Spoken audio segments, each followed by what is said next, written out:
Bismillahirrahmanirrahim. Assalamualaikum warahmatullahi wabarakatuh. Waalaikumsalam warahmatullahi wabarakatuh.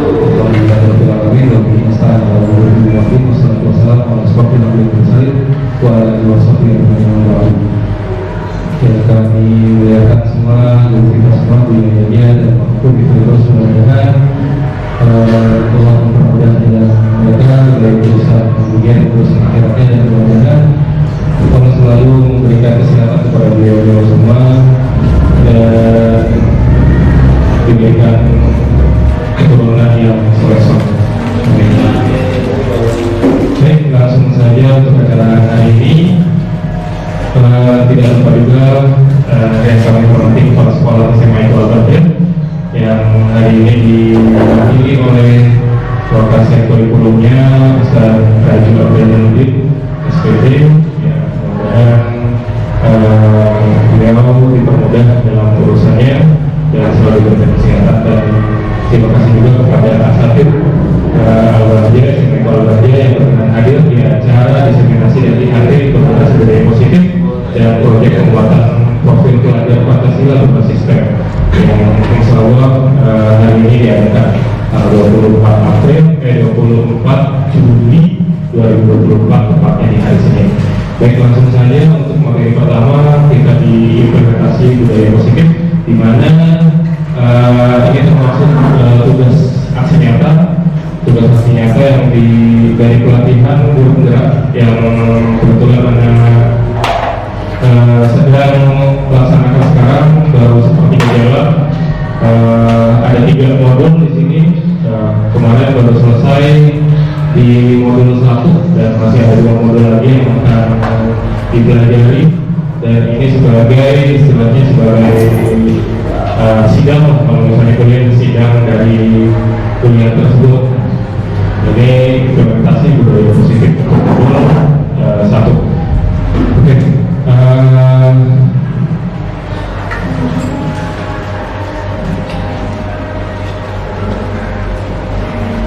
Baik, untuk tujuan simulasi hari ini tentunya di implementasi budaya positif. Yang pertama adalah rekan guru dapat memahami aspek-aspek budaya positif, dan yang kedua adalah rekan guru menyadari budaya positif apa saja yang pernah dilakukan. Yang ketiga adalah rekan guru menyepakati nilai budaya positif yang akan diterapkan di sini, dan yang keempat terakhir adalah rekan guru memiliki rencana ke depan realisasi budaya positif.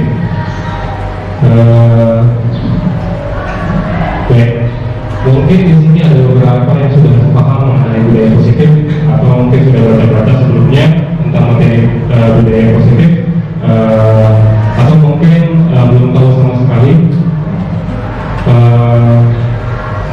Sebelum kita lanjut, Anda mau bertanya dulu kepada rekan-rekan semuanya, apa sih budaya positif menurut antum semua? Barangkali ada yang mau menyampaikan, silakan.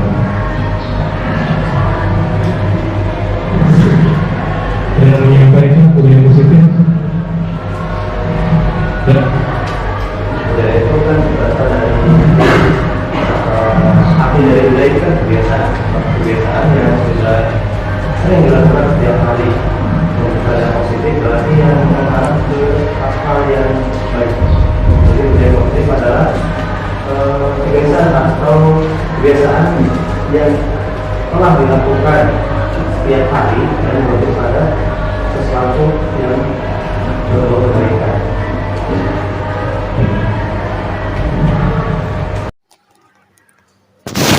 Ya, betul sekali. Terima kasih Ustaz Azizi yang telah menyampaikan tentang budaya positif. Ya, betul sekali dari kata budaya sendiri. Mungkin di sini ada guru bahasa Indonesia, ada 2 orang aja. Mungkin nanti ada 3 orang, ada 1. Ya, nanti mungkin bisa kalau salah mungkin bisa diarahkan ke arah yang lebih baik. Oke. Budaya sendiri itu adalah cikal bakal dari peradaban.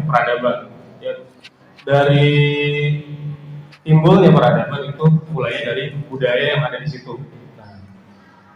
Budaya yang dilakukan di situ akhirnya akan timbul peradaban pada negara atau daerah tersebut, ya.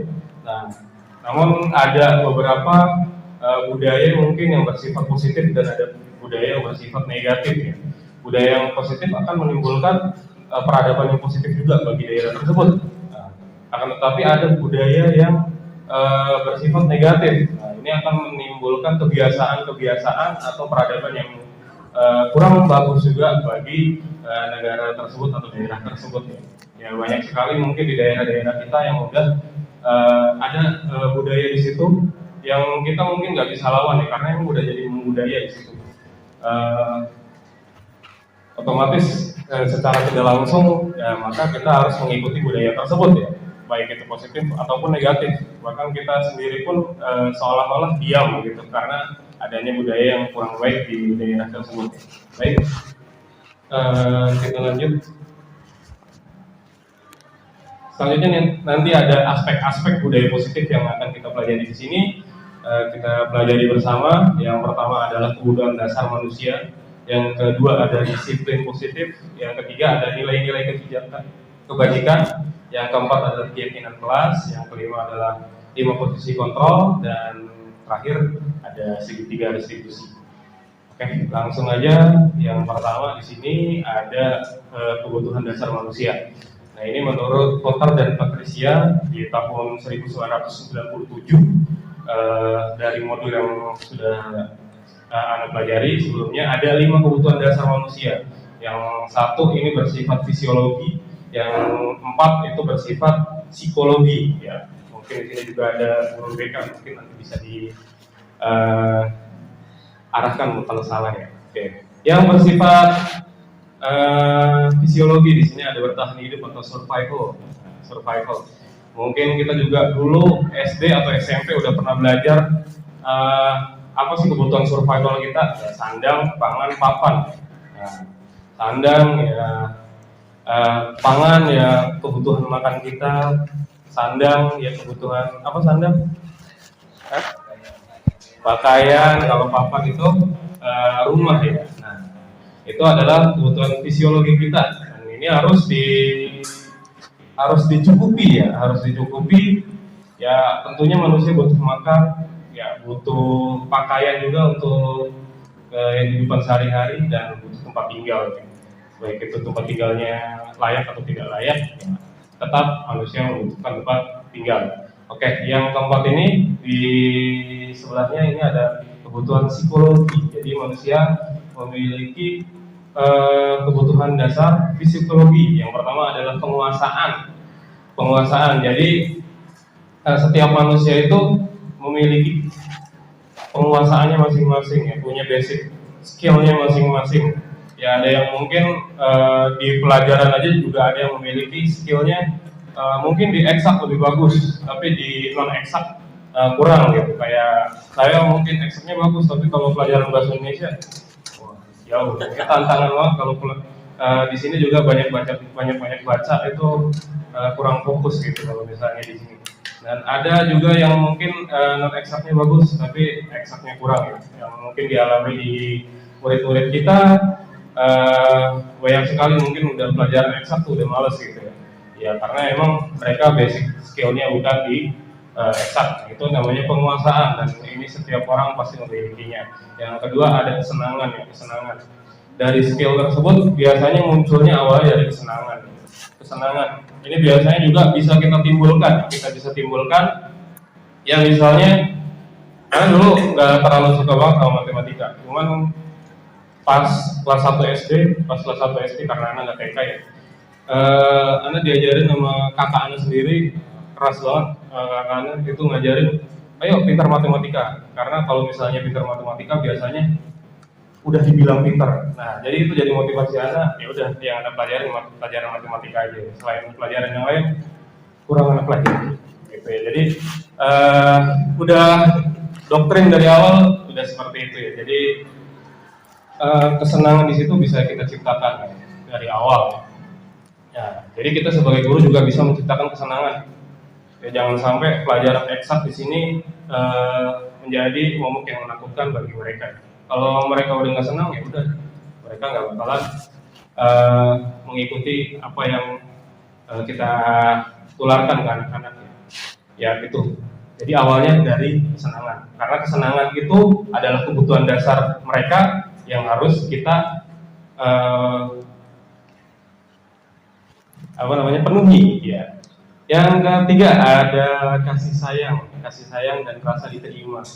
Nah, di sini mungkin di kurikulum 2013 atau kurikulum Merdeka di sini juga kita istilahnya memberikan kasih sayang, apalagi di sini pondok pesantren yang berbasis sekolah yang berbasis pondok pesantren, di mana anak-anak mungkin kurang kasih sayang dari orang tuanya, kurangnya rasa diterima. Nah, maka di sini kita sebagai guru juga harus bisa menjadi kakak mereka, menjadi orang tua mereka. Ya, ini adalah kebutuhan ya. Jadi kita nggak bisa kita singkirkan, yang ini nggak bisa kita singkirkan. Ya, harus kita penuhi gitu selaku guru di sini. Yang keempat di sini ada kebebasan. Ya. Kita tidak bisa pungkiri, mungkin jangankan anak-anak, kita pun butuh kebebasan ya. Kalau misalnya kita udah naluri manusia itu butuh kebebasan, dikekang terus kayaknya susah ya. Ya maka kita butuh kebebasan. Ini menjadi kebutuhan dasar manusia. Semuanya harus dipenuhi ya. Baik kita yang memenuhi atau orang lain yang memenuhi. Nah, biasanya kita menuntut orang lain untuk memenuhi ya, yang biasanya ada di atas kita. Kalau misalnya mungkin kita sebagai seorang istri, ya berarti kita menuntut suami kita untuk memenuhi kebutuhan dasar semuanya ini. Atau bisa jadi sebaliknya juga, dari suami juga menuntut seorang istri untuk memenuhi kebutuhan dasar ini.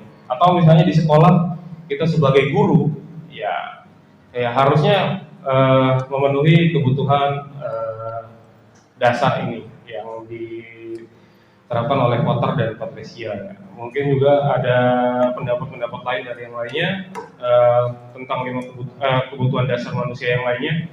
Cuman di sini kita bahasnya sampai di yang punya Potter dan Patricia aja ya. Oke. Selanjutnya disiplin positif. Oke. Aspek budaya positif yang selanjutnya adalah disiplin positif. Apa sih disiplin positif? Disiplin positif adalah penanganan masalah dengan cara menggunakan metode pendekatan agar timbul kepercayaan diri bagi anak sehingga tertanam dalam dirinya kontrol diri positif. Oke, di sini motivasi perubahan itu ada dua ya. Motivasi perubahan itu ada dua. Yang pertama dari faktor eksternal dan dari faktor internal. Dari faktor eksternal itu mungkin yang biasa kita terapkan. Apa sih faktor eksternal itu? Ya misalnya kita melakukan sesuatu butuh penghargaan. Nah itu namanya faktor eksternal. Ahmad mandi gitu, nanti nyetel SpongeBob misalnya, itu kan faktor eksternal gitu. Ayo nanti kalau ranking 1 nanti dikasih sepeda. Nah itu namanya faktor eksternal ya. Kita mendapatkan penghargaan gitu. Atau misalnya hukuman juga faktor eksternal. Hukuman juga faktor eksternal. Misal gini, yang terlambat nanti push up 10 kali. Nah itu faktor eksternal. Kalau misalnya nggak ada hukuman tersebut, mungkin aja anak tersebut nggak bakalan tepat waktu ya. Atau yang tadi kalau misalnya nggak ada penghargaan, anak tersebut nggak akan melakukan hal tersebut. Nah itu namanya motivasi perubahan dari faktor eksternal, dari faktor orang lain yang mempengaruhi orang tersebut untuk berubah. Dan ada faktor internal. Nah internal ini adalah kesadaran diri kita. Kesadaran diri kita emang susah gitu ya. Biasanya kita sadar diri itu susah ya. Jadi untuk melakukan hal-hal positif yang didominasi dengan kesadaran diri itu emang sulit ya. Misalnya kita melakukan sesuatu tanpa diiming-imingi apapun gitu, atau tanpa ditakut-takuti oleh hukuman apapun. Nah, itu sangat sulit ya. Misal santri disuruh salat duha gitu, tanpa adanya controlling misalnya dari murokib, tanpa controlling. Nah emang ada beberapa yang seperti itu, sholat duha, mereka tepat waktu mungkin jam 8 jadwalnya sholat duha, tanpa murokib, ada murokib mereka sholat duha. Nah itu namanya sudah memiliki motivasi perubahan secara internal ya. Nah dan biasanya yang paling membekas itu adalah faktor perubahan secara internal ya. Kalau eksternal itu hanya berlaku sebentar. Biasanya kalau misalnya pemantaunya udah nggak ada, misalnya, atau misalnya hukumannya, aturannya udah dirubah, atau penghargaannya udah nggak diberikan lagi, ya udah gitu. Nggak bakalan dilakukan ya. Ya guru-guru ngumpulin RPP nih, guru-guru ya ngumpulin RPP. Nah, kalau misalnya udah ada yang ngumpulin tanpa diberikan penghargaan, nah itu berarti udah timbul perubahan secara internalnya. Kalau misalnya secara internal udah timbul ya, maka nanti ada faktor eksternal yang mempengaruhi juga, nggak akan terpengaruhi di situ.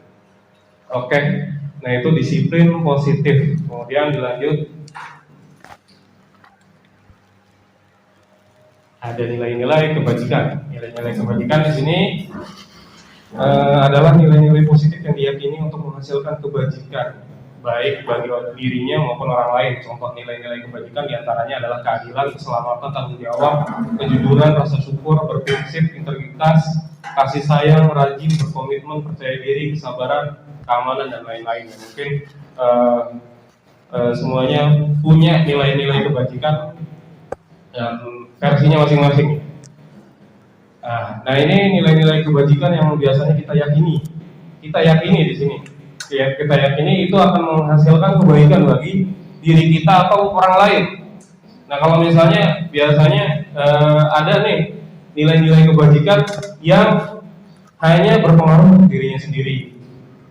Iya baik, cuma untuk dirinya sendiri. Nah itu bukan dikatakan sebagai nilai-nilai kebajikan ya, karena bagi orang lain belum tentu itu sebuah kebaikan.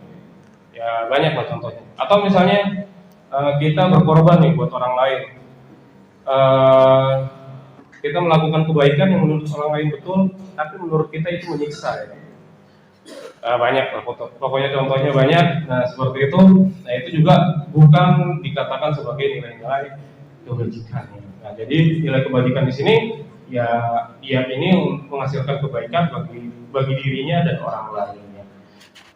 Oke, dilanjut di kita biasa pakai pointer jadi salah. Kayak mana sih? Kayak keyakinan kelas ya. Keyakinan kelas. Sebelumnya mungkin kita udah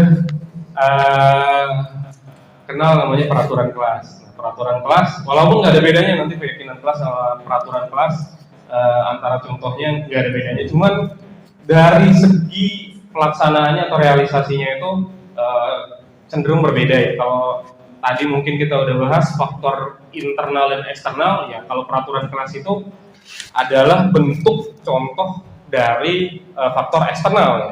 Biasanya kalau peraturan kelas itu dibikin semata-mata ya karena gurunya gitu, karena gurunya bikin aturan, misalnya jangan telat masuk kelas atau kelas harus bersih, tapi ternyata mohon maaf gurunya sendiri telat,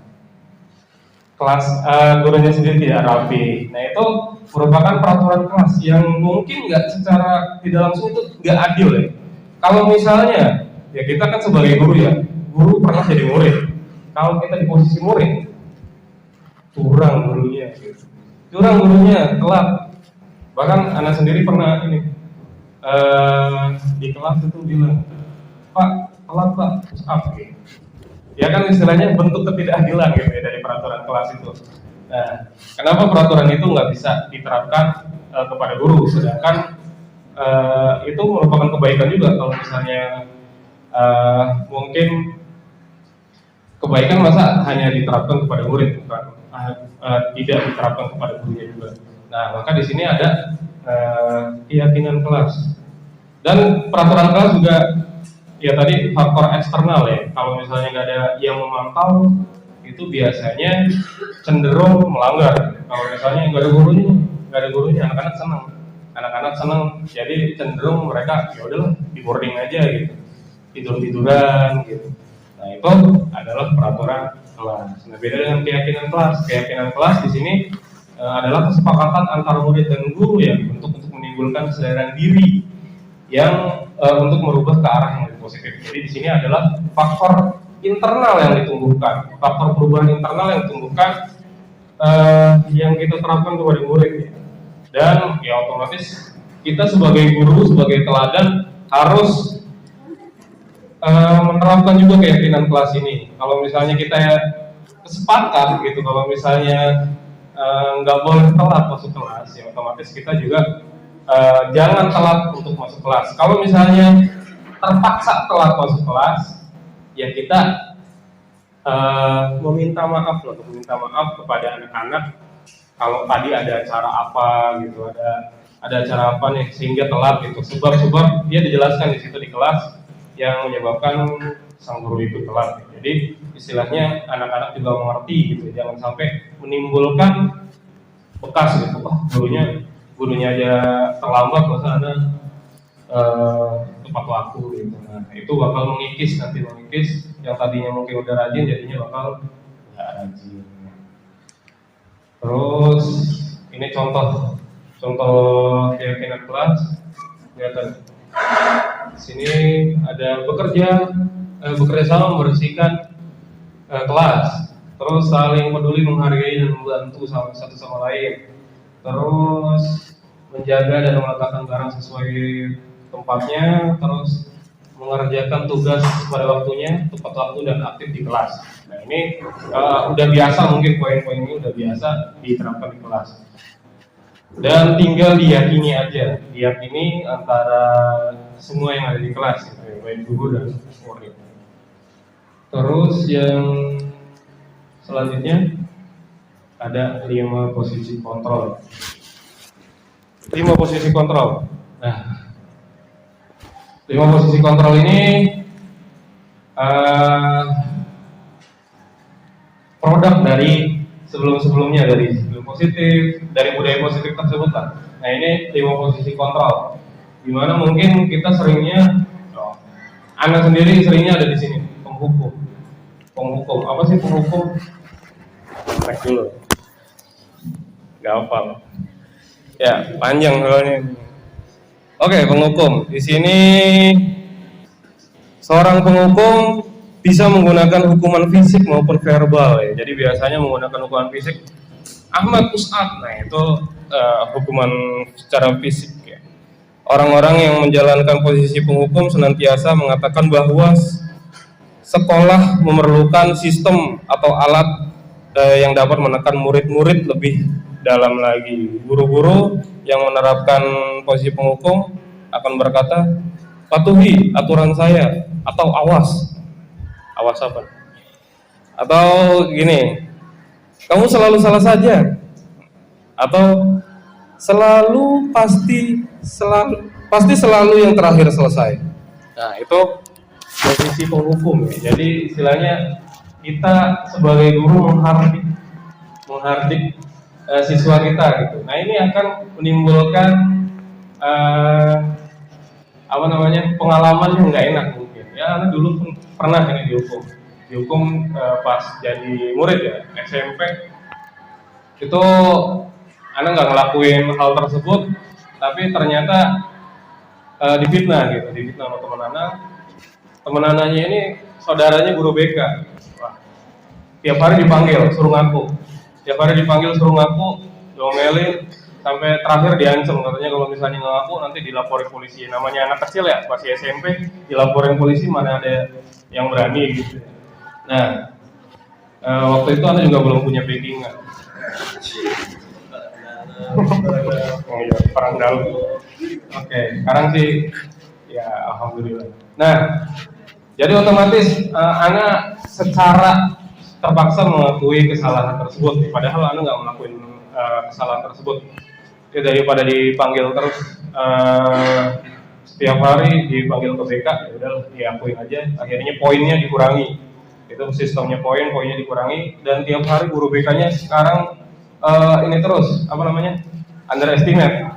Setiap anak lihat pasti di mata dia salah terus. Nah itu sampai sekarang gurunya masih, anak inget loh, mukanya masih samar-samar, masih kelihatan jelas gitu. Nah itu membekas banget ya. Mungkin antum semua pernah mengalami hal-hal seperti itu, dihukum dan masih teringat ya, namanya nggak bakal dilupain. Kalau guru-guru yang biasa-biasa aja biasanya lupa gitu. Nah, itu penghukum ya. Nah, jadi kalau bisa kita jangan menghukum ya. Jangan ada di posisi kontrol penghukum. Walaupun Anda sendiri flashback ini. Oh iya, ternyata Anda seorang penghukum. Kemarin juga angkatan berapa itu ada yang komen ngatain anak, ya ketahuan gitu santri di rumah bawa HP, terus ada grupnya, ada percakapan di situ ngatain anak Pak Jenggot gitu. Itu mungkin ya udah Anda mikir berarti di situ mungkin ada momen-momen yang membuat dia berkata seperti itu ya, yang kesel mungkin karena jadinya ngatain Anda seperti itu. Oke. Yang kedua ada pembuat rasa bersalah. Pembuat rasa bersalah di sini biasanya menggunakan intonasi yang lebih rendah ya, intonasi yang lebih rendah, tapi membuat posisi tidak nyaman bagi murid tersebut atau santri tersebut. Biasanya ya kata-katanya misalnya kayak gitu, gimana sih kamu salah terus, terlambat terus gitu. Jadi kan seolah-olah anaknya nunduk terus, seolah-olah salah nih. Atau misalnya, emang kamu nggak ingat perjuangan orang tua kamu nyekolahin di sini gitu. Oh, disebutin semua tuh kesalahan-kesalahannya gitu. Nah, itu membuat rasa bersalah. Nah, di sini ternyata kurang tepat juga ya membuat rasa bersalah, karena nanti anak tersebut akan terpuruk dengan kesalahannya. Bukan malah menjadi baik, bukan malah menjadi baik. Ya misal gini, orang tua kamu mati-matian menyekolahin kamu di sini. Ya udahlah, anak gak usah sekolah di sini, gitu. Keluar aja gitu. Mau bantu orang tua gitu, mau bantu orang tua. Ada angkatan 1 gitu, keluar gara-gara gitu, kayak gitu. Ya orang tuanya tukang aset, orang tua itu mati-matian, anak gitu. Akhirnya anaknya keluar, mau bantuin, katanya alasannya mau bantuin orang tuanya benerin AC. Ya, tapi ternyata nggak bener juga.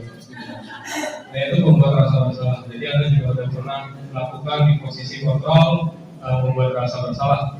Yang ketiga di sini posisi kontrol sebagai teman. Teman ini biasanya menggunakan pendekatan ya, pendekatan. Misal ya seolah-olah nggak ada jarak gitu antara guru dengan murid. Ya mungkin ada yang seperti itu ya. Manggil ke santrinya mungkin dengan kata-kata yang lebih friendly, misal guys gitu. Misal biasa aja gitu, nggak ada, seolah-olah mereka nggak ada jarak juga antara kita dengan murid gitu. Kayak misalnya Ustaz Nas di sini tiap hari panggil sama anak-anak Ustaz Nas, nah, itu kan kayak manggil temennya gitu ya. Nah itu mungkin posisi kontrol teman yang diambil ya. Nah itu kalau misalnya anak dipanggil gitu Ustaz Sola, Usina gitu. Enggak banget gitu. Nah, jadi ada posisi kontrol teman. Cuman ada dampaknya juga untuk posisi kontrol teman ini. Kalau misalnya mungkin Ustadz Nasnya nggak ada gitu, Ustadz Nasnya nggak ada, mungkin jadi anak tersebut hilang motivasi mereka untuk melakukan hal kebaikan. Atau biasanya gurunya nih enak banget, misalnya Ustadz Higar ngajarin enak banget, itu diganti sama Ustadz Rijum. Diganti sama Ustadz Rijum, maksudnya lebih enak ya, lebih enak kalau ngajar Staiba gitu. Nah, iya. Ya, jadi anak-anaknya kurang nih motivasi belajar bahasa Inggrisnya. Ya karena biasanya mereka sudah berteman dengan Ustadz Hegar gitu ya, mungkin menggunakan posisi kontrol sebagai teman. Jadi ada positifnya, ada negatifnya juga untuk posisi kontrol sebagai teman. Dan yang keempat di sini ada pemantau. Nah, pemantau di sini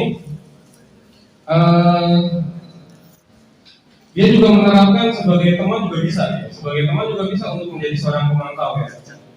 Cuman di sini dari keempat ini tanpa kita sadari itu adalah motivasi perubahan eksternal gitu. Baik penghukum, rasa bersalah, teman dan pemantau di sini adalah eksternal. Jadi kalau misalnya nggak ada yang menghukum, nggak ada yang membuat rasa bersalah, misalnya ini anaknya udah sempurna banget, nggak ada salahnya lah gitu. Atau misalnya nggak ada temannya di sini, temannya udah nggak ada, atau nggak ada yang memantau, nggak ada yang kontrolin, ya anak tersebut nggak akan melakukan apa yang seharusnya dilakukan. Nah, ini faktor eksternal. Faktor eksternal motivasi perubahan. Dan yang terakhir manajer, posisi kontrol sebagai manajer, di mana orang tersebut atau guru tersebut ya tadi menyadarkan bahwa keyakinan kelas yang sudah disepakati dan merubah menjadi ke arah yang lebih baik. Dan biasanya di sini dia juga bisa menjadi dekat seperti friendly, tapi ketika orang ini nggak ada, ya manajernya nggak ada atau gurunya nggak ada, anak tersebut tetap melakukan hal tersebut ya, melakukan yang sudah diyakininya gitu. Ini merupakan kontrol manajer. Jadi guru tersebut sudah merubah keyakinan kepada murid untuk menumbuhkan motivasi perubahan internalnya. Oke, kita lanjut. Nah, ini ada contoh. Kira-kira ini posisi kontrol apa yang dipakai? Ibu Linda menyampaikan, Ibu kecewa sekali dengan kamu. Seharusnya kamu juga pikirkan sebelum lupa. Gimana ya kalau orang tuamu tahu? Beliau-beliau pasti ingin kamu belajar tekunkan. Apa dampak bagi murid atas pernyataan Bu Linda? Nah, ini posisi kontrol apa yang dipakai sama Ibu Linda? Buat rasa bersalah ya. Nah, di sini ada kata-kata ya, ibu kecewa ya, ibu kecewa, dan di sini ada kata-kata kedua, seharusnya kamu pikirkan sebelum. Nah, gimana ya kalau orang tua kamu tahu? Nah, istilahnya ini ibunya udah kecewa, jangan sampai orang tuanya kecewa lagi. Jadi anaknya pasti akan berpikir bersalah banget gitu. Oke, yang terakhir di sini ada segitiga restitusi. Kurang jelas ya gambarnya.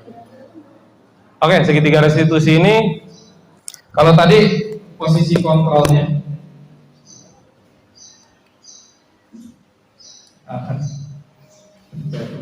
oke. Kalau tadi posisi kontrolnya yang kita pakai, nah ini langkah-langkah yang harus kita lakukan gitu ya ketika penanganan ya. Mungkin kita udah kenal yang namanya hukuman dan konsekuensi ya. Hukuman ya biasanya nggak main tabayun dulu, ya udah langsung hukum aja. Kalau telat dihukum gitu. Telat 15 menit push up 15 kali, itu hukumannya gitu. Atau misalnya konsekuensi, biasanya konsekuensi ini lebih friendly. Kita udah membuat kesepakatan atau kontrak belajar mungkin di kelas. Yuk anak-anak, ya sebelum pembelajaran dimulai kita buat kesepakatan. Kalau misalnya di kelas fisika yang telat 5 menit maunya diapain? Atau yang nggak ngumpulin tugas maunya diapain? Yang alfa 3 kali diapain? Nah, itu konsekuensi ya. Jadi ada hukuman, konsekuensi, yang satu lagi yang namanya restitusi. Oke, restitusi kayak gimana sih? Nah, ada 3 langkah yang harus dilakukan. Yang pertama adalah menstabilkan identitas. Yang kedua adalah validasi tindakan yang salah. Yang ketiga adalah menanyakan keyakinan. Nah, untuk menstabilkan identitas di sini setiap orang pasti pernah melakukan kesalahan. Jadi kita menyadarkan bahwa bukan dia aja loh yang salah. Anak pun pernah melakukan kesalahan gitu. Jadi wajar kalau manusia melakukan kesalahan. Dan kamu bukan satu-satunya yang pernah melakukan ini. Nah, istilahnya kita menstabilkan identitas dari anak tersebut juga. Jangan sampai kita nasihatin pas lagi marah-marahnya.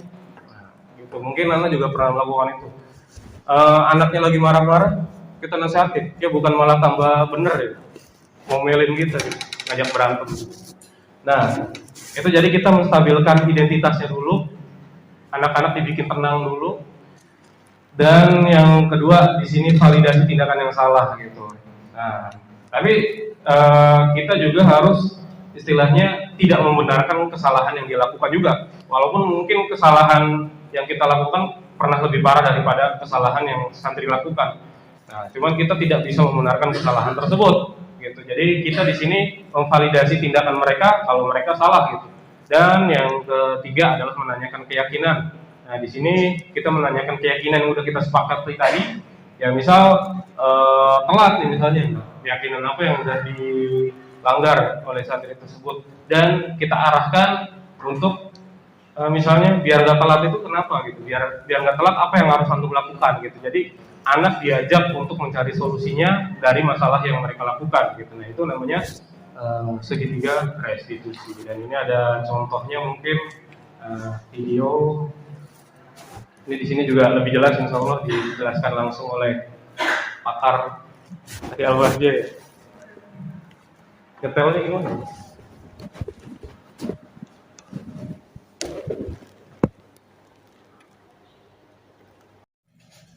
Assalamualaikum warahmatullahi wabarakatuh. Kembali lagi bersama saya Ahmad Salahuddin di dalam tugas demonstrasi kontekstual penerapan segitiga restitusi pada modul 1.4 budaya positif. Seperti apakah penjelasannya? Yuk kita simak.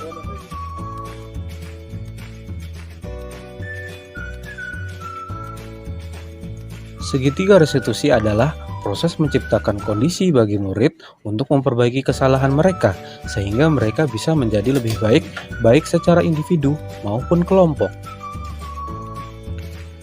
Ada 3 tahapan segitiga restitusi, yakni menstabilkan identitas, memvalidasi tindakan yang salah, dan menanyakan keyakinan. Dan pada tahapan menstabilkan identitas, di mana kita selaku pendidik menjelaskan bahwa setiap manusia pernah melakukan kesalahan, sehingga murid tidak terpuruk dengan kesalahan yang dia buat dan berusaha untuk memperbaiki diri.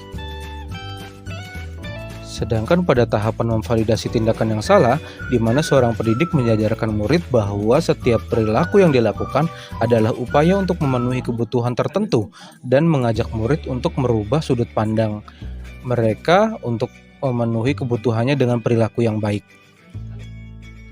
Setelah itu pada tahapan menanyakan keyakinan, di mana murid dipancing untuk merubah tindakan mereka ke arah yang lebih baik.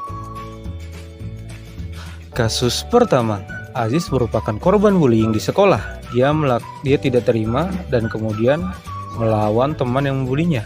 Berikut ulasan penanganannya dengan menggunakan tahapan segitiga restitusi. Assalamualaikum Aziz. Waalaikumsalam. Saya tadi dapat laporan dari teman kamu kalau kamu telah berselisih paham dengan Rahmat. Apakah betul itu, Aziz? Betul.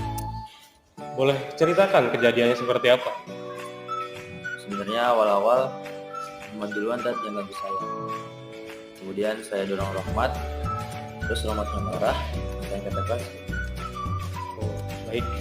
Semua orang pasti memiliki kesalahan, baik itu kesalahan yang disengaja atau tidak disengaja.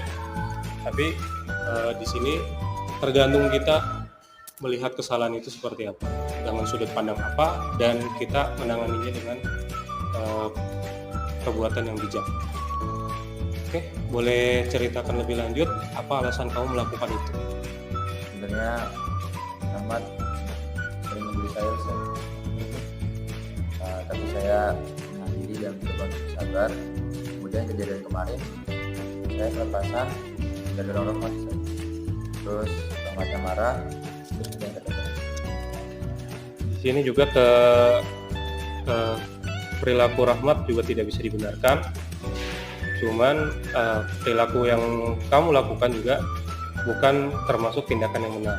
Kira-kira tindakan keyakinan kelas apa yang telah kamu langgar? Menghormati sesama teman, Ustaz. Menghormati sesama teman. Tindakan apa ke depannya untuk memperbaiki tindakan kamu ini? Saya akan lebih berusaha untuk bersabar lagi, dan apabila terjadi kejadian seperti ini lagi, saya akan melaporkannya kepada kelas agar tidak saya adili. Betul sekali, seperti yang tadi saya sampaikan, bahwa perbuatan buruk tidak harus dibalas dengan perbuatan buruk juga. Nah, kita tetap harus berprinsip untuk berperilaku baik. Dan tindakan kamu juga sudah tepat kalau misalnya Rahmat tetap melakukan seperti itu, kamu bisa melaporkan kepada wali kelas atau guru yang berwenang di situ untuk menyelesaikan masalah Rahmat. Baik, terima kasih Ajis atas waktunya. Mudah-mudahan nanti kedepannya kamu bisa menjadi lebih baik lagi. Ya.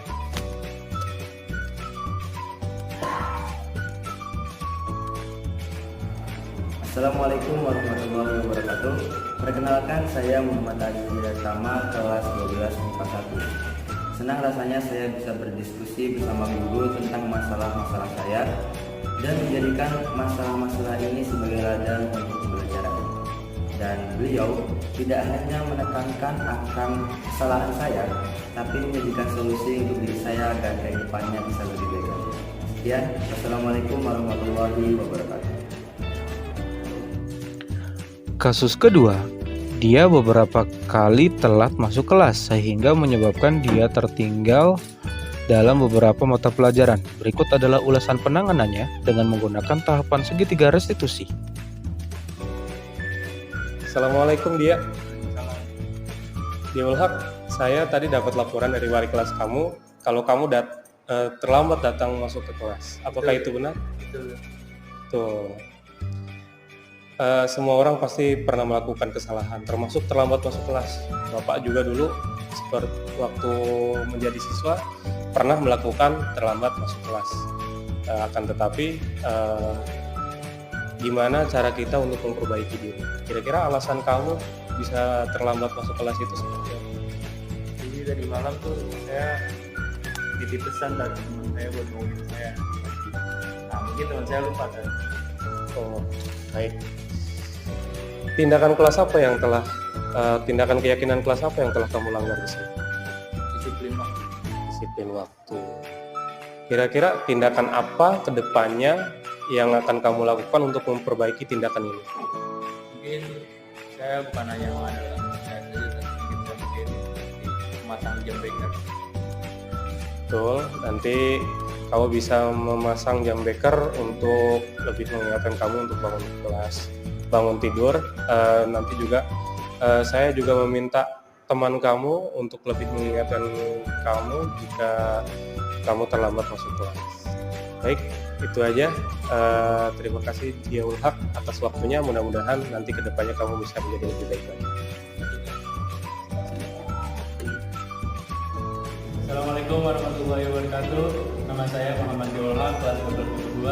Saya sangat senang rasanya telah berdiskusi bersama guru atas tindakan kesalahan saya, yaitu terlambat masuk kelas. Dan tadi saya sudah menemukan solusinya. Semoga saya bisa lebih baik lagi. Semoga saya bisa lebih baik ke depannya. Assalamualaikum warahmatullahi wabarakatuh. Baiklah, terima kasih telah menyaksikan video ini. Mudah-mudahan bermanfaat bagi semuanya. Wassalamualaikum warahmatullahi wabarakatuh.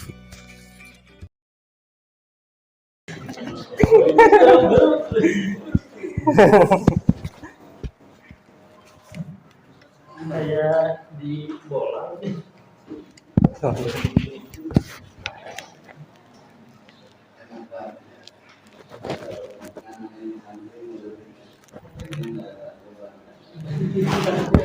Masih bisa dibantu Kabar. Nanti ada seksi tanggapan dan seksi tanya jawab. Ya, terima kasih untuk hari ini.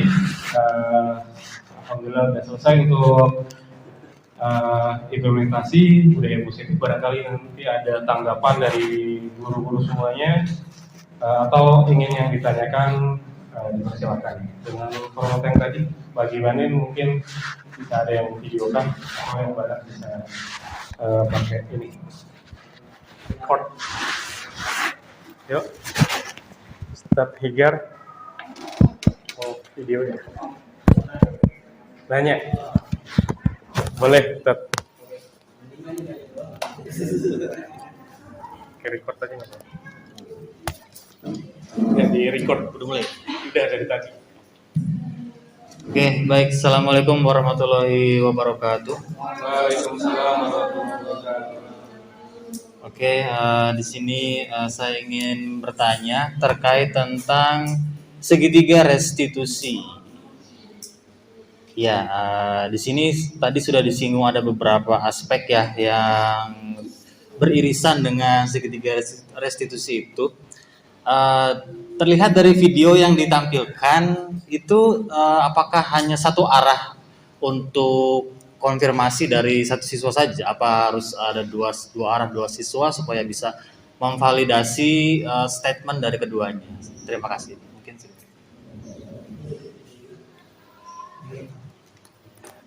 Mungkin mukanya nggak kelihatan tuh. Ya, baik. Syukron buat peserta pertanyaannya. Ya, apakah ada satu arah atau dua arah gitu? Misalnya kesalahannya melibatkan dua orang atau lebih. Nah, apakah ini semuanya direstitusi atau cuma satu aja? Ya.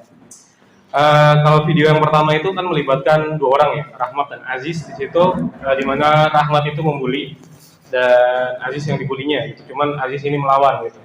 Dan di situ di video ya hanya Aziz.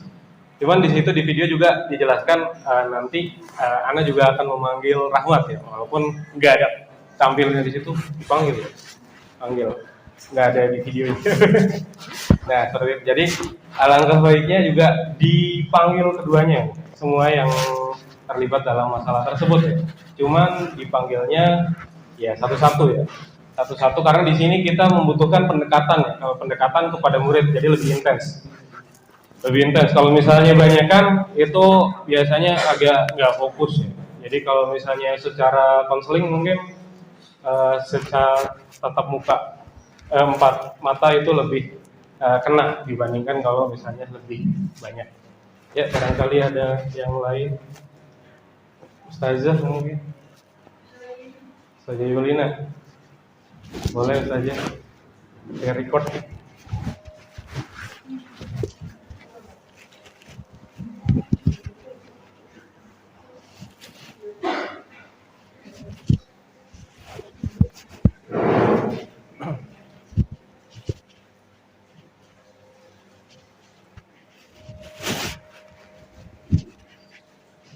Bismillahirrahmanirrahim. Assalamualaikum warahmatullahi wabarakatuh. Waalaikumsalam. Baik, Ustaz, ini Ana mau bertanya mengenai 5 posisi kontrol. Ya, di mana 5 posisi kontrol ini sudah disampaikan sama Ustaz. Ada penghukum, pembuat rasa pesawat, seniman, pemantau, dan manajer. Yang mana 5 posisi kontrol ini memiliki kelebihan dan kekurangan masing-masing. Nah, kita sebagai guru asalnya menerapkannya yang poin yang mana ya Ustaz?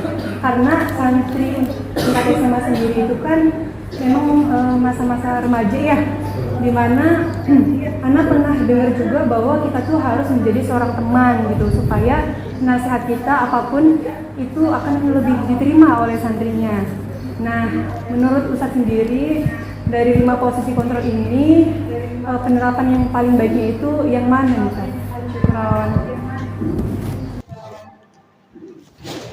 Baik, syukron buat saya Yulina yang sudah bertanya 5 posisi kontrol. Dari 5 posisi kontrol ini yang mana yang paling tepat diterapkan kepada anak-anak kita atau murid-murid kita? Oke, kalau Ana sebelumnya udah pernah diskusi sama teman-teman yang lain juga di melalui Zoom, udah diskusi juga apa sih yang paling tepat untuk posisi kontrol yang kita pakai gitu. Dan kebanyakan yang sepakat itu adalah control manager gitu. Control manager ya, soalnya di sini adalah kita menerapkan menumbuhkan motivasi perubahan secara internal kepada anak ya. Cuman menurut Ana dari 3 ke bawah ini kita bisa padu padankan ya, dari teman, pemantau, dan manajer ya. Soalnya kedekatannya juga kita dapat dari teman di sini. Cuman kalau bisa anak tersebut tetap melakukan hal tersebut tanpa adanya pantauan dari kita. Jadi misal anak-anak bersih-bersih nih, kita pantau mereka bersih-bersih. Tapi bisa nggak kalau misalnya mereka tetap bersih-bersih tanpa kita kontrol gitu. Atau misalnya kontrol dari jauh, mereka nggak tahu kalau misalnya kita lagi kontrol. Tapi ternyata anak-anak tetap bersih-bersih. Nah, itu jadi menurut Ana tiga-tiganya dari atas ke bawah ini, teman, pemantau dan manajer di sini bisa dipadu-padankan ya. Gitu. Jadi istilahnya dari faktor eksternalnya juga ada, dari faktor internal juga ada. Soalnya kalau misalnya posisi manajer ini atau menumbuhkan motivasi perubahan secara internal itu emang agak susah ya, menyadarkan orang lain itu agak susah kalau misalnya tanpa faktor eksternal. Jadi kita butuh faktor eksternal juga untuk merubah diri kita atau orang lain gitu ya. Ya mungkin seperti itu Ustaz. Kalau barangkali ada yang merasa kurang tepat gitu atau misalnya mau menanggapi boleh. Mungkin Ustazah siapa yang konseling Zahro.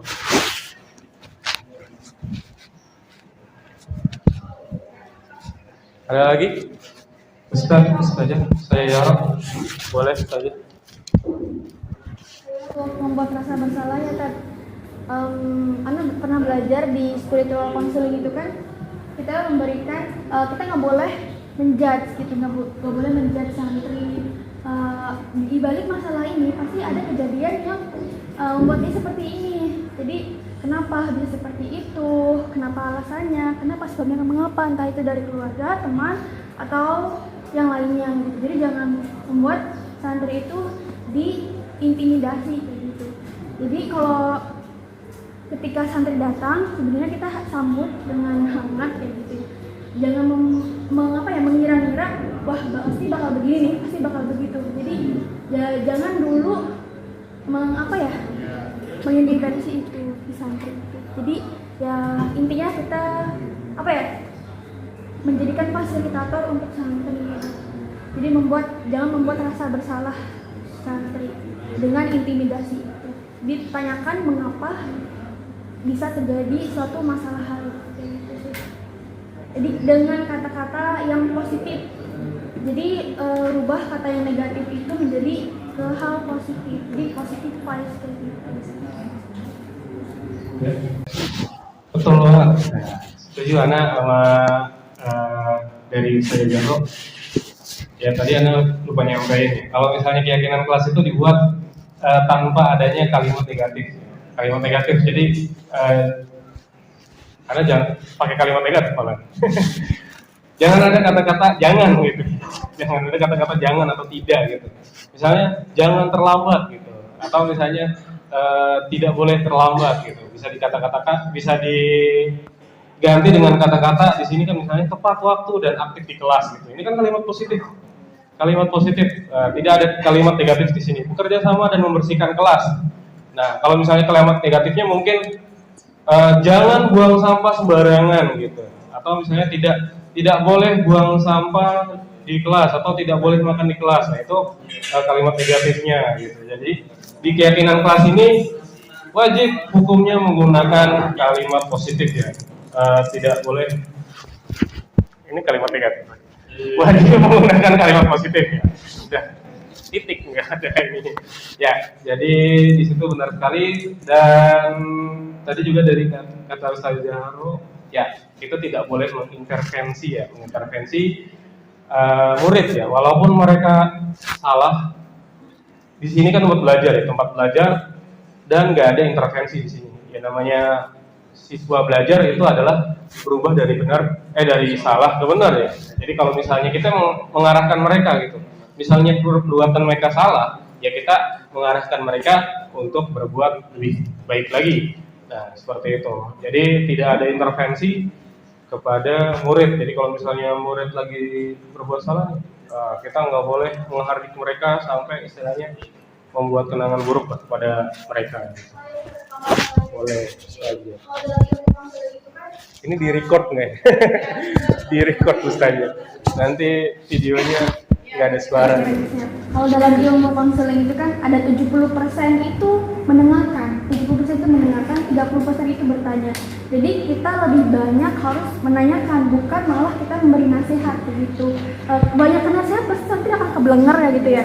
Jadi lebih banyak kita 70% itu bertanya dan 70% itu mendengarkan dan 30% itu bertanya kayak gitu. Jadi lebih baik kita menjadi Pendengar. pendengar yang baik, ada good listener ya. Ya kadang kita cuma pengen mau didengarkan aja ya, nggak perlu dinasihatin. Misalnya, bisa gimana sih ini nggak dengerin dengerin aja gitu. Kalau misalnya dinasihatin, antum nggak tahu kalau di sini tuh begini. Nah, nanti malah anak-anaknya malah membangkang. Jadi ya udah dengerin aja gitu apa yang mereka katakan gitu. Oke, barangkali ada tanggapan lagi. Ustaz Ipan ya ini. Udah gatel. Sampai record ya.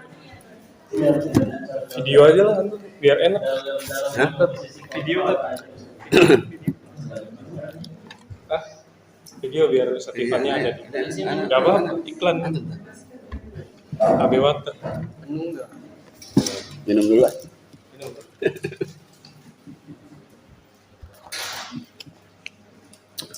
Baik, bismillahirrahmanirrahim. Assalamualaikum warahmatullahi wabarakatuh. Waalaikumsalam.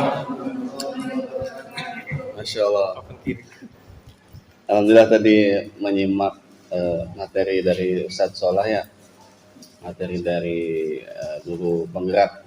Jadi kan ini memakai sistem kedinasan lah bahasanya gitu ya, bukan kepondokan atau manhajiyah yang tentunya kan sangat berbeda penerapan. Ingin bertanya, 5 posisi kontrol ini kan ada bagian penghukum ya, berkaitan juga dengan profesi kita di sini, baik di Banin maupun di Banat itu kan ada yang namanya tim kesantrian ya. Tadi menyimak santri ini diberikan kebebasan berpendapat, kemudian jangan kita yang banyak ngomong, tapi yang santri yang harus mengeksplor diri. Nah, bagaimana dengan kondisi ketika si santri tersebut melakukan sebuah pelanggaran, gitu kan? Jadi di sini kan ada beberapa istilah-istilah ya. Mungkin seperti menstabilkan identitas, kemudian menanyakan keyakinan dan apa tadi di bagian apa sih itu? Nah itu ya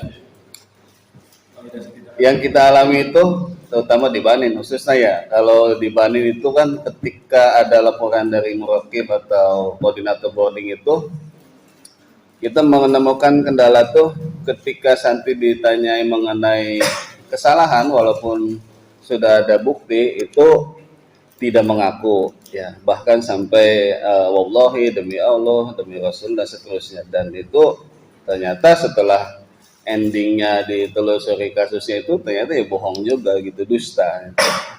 Nah, bagaimana dengan penerapan segitiga restitusi itu kepada hal yang demikian gitu kan? Nah, kan tadi validasi tindakan yang salah, berarti kan kita sebenarnya itu bukan kamu saja yang pernah melakukan itu, tapi Bapak juga pernah seperti itu.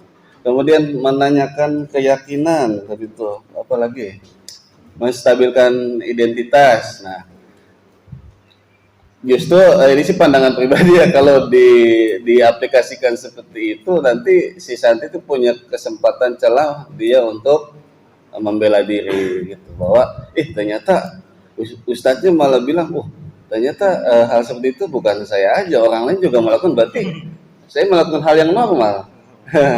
Melakukan sesuatu yang dilakukan juga oleh orang lain. Bahkan guru saya juga pernah melakukan. Berarti apakah? Nah gitu. Jadi walaupun saya salah, tapi guru saya juga pernah. Gitu. Ini sih mohon arahannya aja ya. Maksudnya kebetulan ada keterkaitan, jadi kita menanyakan hal yang seperti itu gitu. Apakah dengan cara langsung menghukum itu juga salah? Karena kan memang santri ya agar ada efeknya yang langsung dihukum, tidak perlu ada yang namanya itu sih apa istilah-istilah tadi lah seperti itu. Menurut kami seperti itu. Dan dia pasti tentu prinsip akan ada berbeda ya, prinsip kepondokan atau prinsip yang lainnya gitu. Kita bisa satu padukan gitu aja. Terima kasih. Assalamualaikum warahmatullahi wabarakatuh.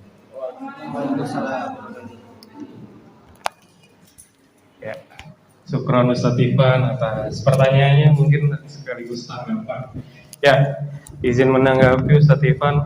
Anda juga kemarin di ruang kolaborasi sama teman-teman CGP yang lainnya, dan ada mentor juga di situ di dalamnya.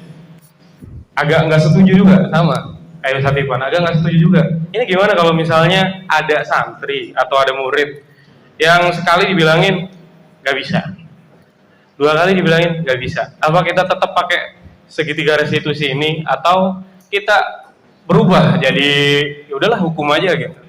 Nah, ternyata jawabannya tetap kita harus menggunakan segitiga restitusi. Nah, kalau misalnya dilihat dari segi penanganan, hukuman itu lebih cepat ya, emang solusi tepat dan cepat gitu ya. Udahlah, anak ini udah hukum aja gitu, keluarin aja gitu, capek-capek gitu. Nah itu cepat, cuman belum tentu efektif juga ya, belum tentu efektif juga. Ya, yang tadi Anda sampaikan juga, itu akan memberikan efek yang nggak enak juga ke santrinya gitu ya. Dan efek ke kitanya apa? Efek ke kitanya itu kita menjadi apa ya namanya? Untuk merubah mindset kita yang tadinya kita penghukum nih, naik ke teman aja itu agak gimana gitu ya, agak gengsi mungkin. Biasanya marah-marah gini, terus jadi teman gitu, agak gimana gitu, nggak enak banget gitu. Jadi istilahnya efek ke kitanya juga akan menimbulkan rasa gengsi atau ketidaknyamanan ketika kita merubah posisi kontrol kita. Dan mungkin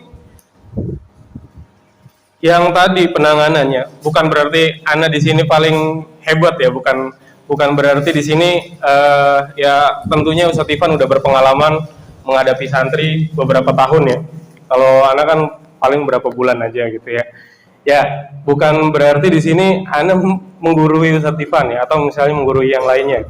Ya, kalau misalnya dilihat menurut pendapat Anda, di situ mungkin menstabilkan identitasnya belum kena. Jadi anak-anak nih masih ada emosi ya, masih ada emosi yang terpendam di anak tersebut ketika melanggar tersebut dan dipanggil ya. Ketika melanggar dipanggil, ya mereka masih ada emosi terpendam gitu. Dilihat dari mana? Dilihat dari kalau misalnya kita panggil, anak tersebut tidak antusias.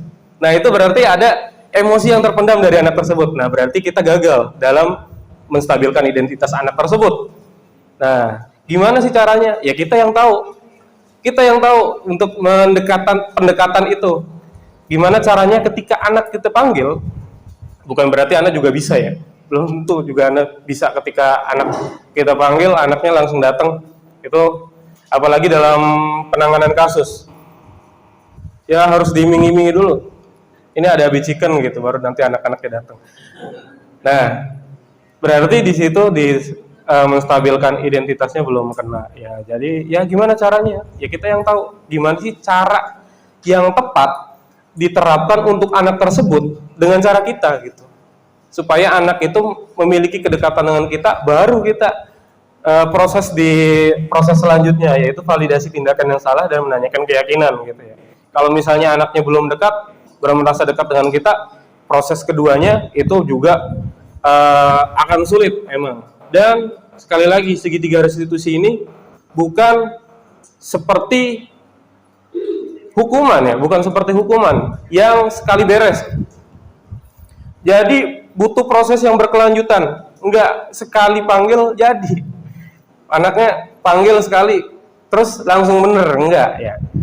Enggak begitu. Nah, jadi ya mohon maaf, di agama kita aja udah mungkin tepat segitiga restitusi ini di agama kita ya. Pertama, orang tobat itu pasti pertama kan harus orang yang melakukan kesalahannya mengakui kesalahannya, betul kan?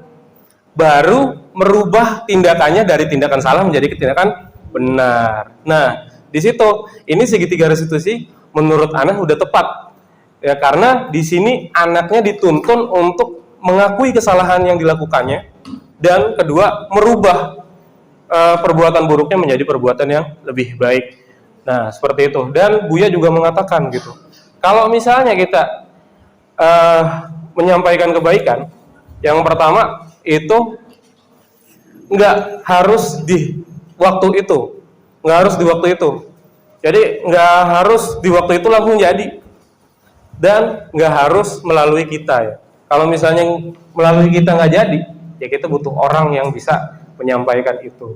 Ya kalau misalnya kita udah coba nih memvalidasi identitas mereka nih, kita udah melakukan pendekatan kepada mereka, tapi tetap anaknya seperti itu gitu ya, seperti itu. Ya berarti kita butuh orang lain untuk istilahnya melakukan yang mungkin lebih dekat daripada mereka. Bisa jadi orang tuanya, atau misalnya guru yang mungkin menurut mereka bisa diajak ngobrol. Nah, di situ istilahnya bukan berarti harus kita yang menjadi eksekutornya ya, bukan berarti harus kita. Kalau misalnya ada orang lain yang mungkin lebih kompeten melalui pendekatan, ya berarti kita butuh orang lain tersebut. Mungkin ini jawaban dari Ana. Mudah-mudahan Ustadz Ivan nggak puas ya dengan jawaban Ana. Jadi bisa dipuaskan dengan, bisa dilengkapi dengan jawaban-jawaban yang lain. Barangkali ada yang ingin menanggapi atau bertanya lagi? Biar puas itu, Ustaz Soleh jadi beta yang Oh, Aduh, udah menangani puasan udah bisa. kepuasan konsumen itu dilihat dari nanti pengaplikasian. iya.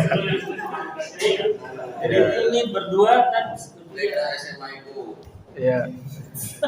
Di sini Ana baru tahap menyampaikan apa yang disampaikan. Ya kalau misalnya ya tadi Ana juga udah menyampaikan, belum tentu Ana bisa menjadi ini gitu ya. Mungkin yang ini emang sebagian kata-katanya juga Ana yang buat, cuman belum tentu juga Ana bisa melakukannya gitu. Jadi emang butuh proses di sini. Jadi kalau misalnya ada yang lebih kompeten ya, mudah-mudahan ada.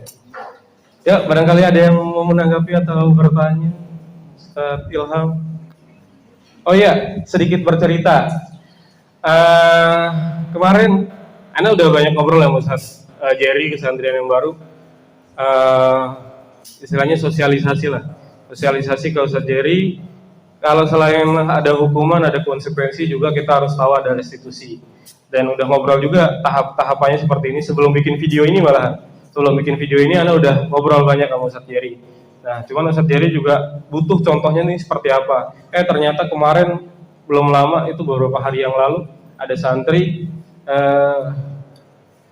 ubudiah atau sholat subuhnya itu, sholat subuhnya terlambat gitu ya, sholat subuhnya terlambat atau nggak sholat subuh berjamaah.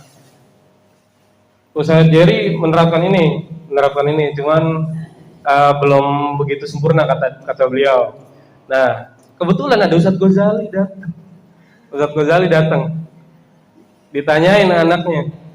Ustadz Jarinya tanyain, ini anaknya kenapa gitu.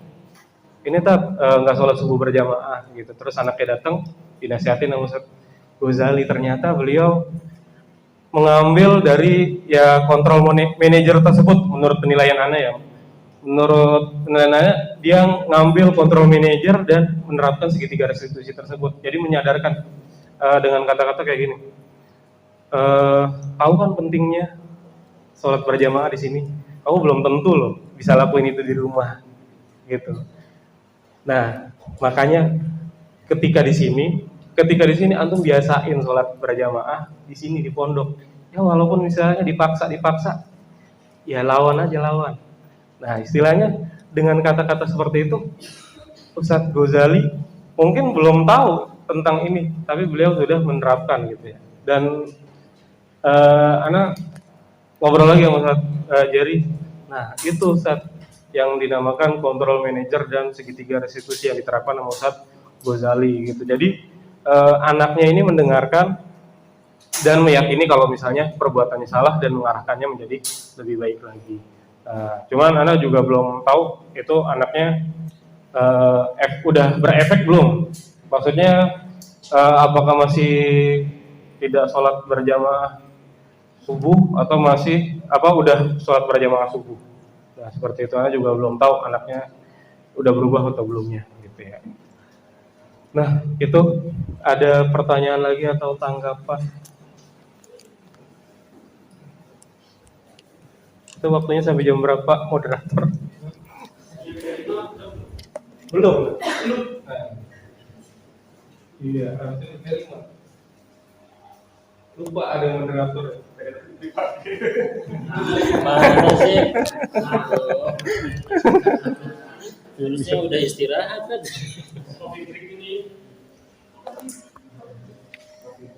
Oke, Break. cukup ya. Cukup. Oke.